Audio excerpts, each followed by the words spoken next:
a big obligation to be on the jury.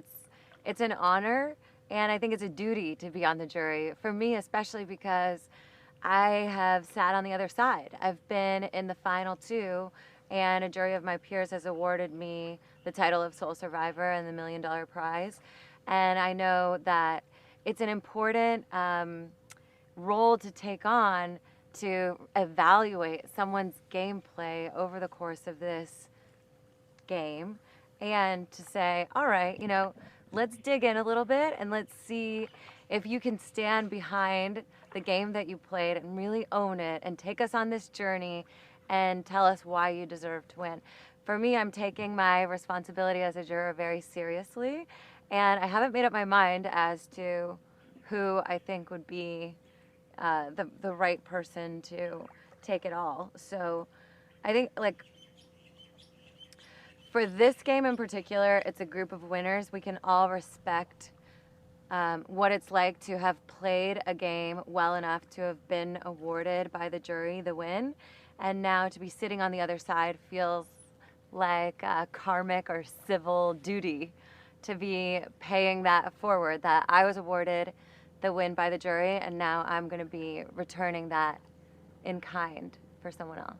Well, when it comes to Natalie, I adore her. I've had an opportunity to play with her on the edge for a significant amount of time, and I really love her assertiveness, her tenaciousness, her ability to be totally resilient in the face of crushing defeat, and I appreciate that about her.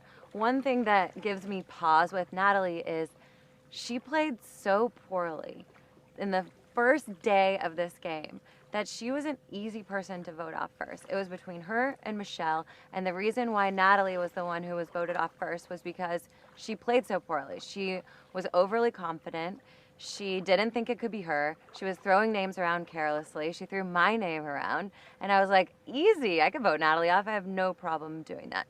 So she was the first person voted off. She's never survived a vote in the game of Survivor without an idol. So what I'm curious to hear from Natalie is, like, why does she deserve to win the game of Survivor? We're not playing The Edge. This isn't The Edge.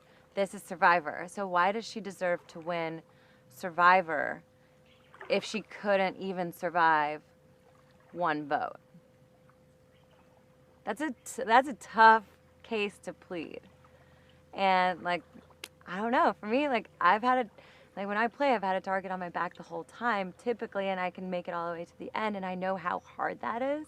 So I look at someone like Tony, who's been playing Tony has been a target from day one, I'm sure. Tony came in here with a target on his back. How was Tony able to navigate from day one all the way to the end of this game without getting a single vote for him? And how was he able to blindside people, vote them off, without them being bitter, resentful, or feeling hurt? I've talked to so many of these jury members here, and I'm like, you guys got burned by Tony. You got blindsided by him. Do you resent him? Are you hurt by him? Everyone has said no. I think that's incredible. I've never been able to pull that off. That's an incredible feat to accomplish in this game. So I'm curious to hear Tony talk about how he was able to do that. It's going to be a hard task for Michelle to get my vote. It is. I played with her in Soleil, and I thought that Michelle and I could be each other's ride or die.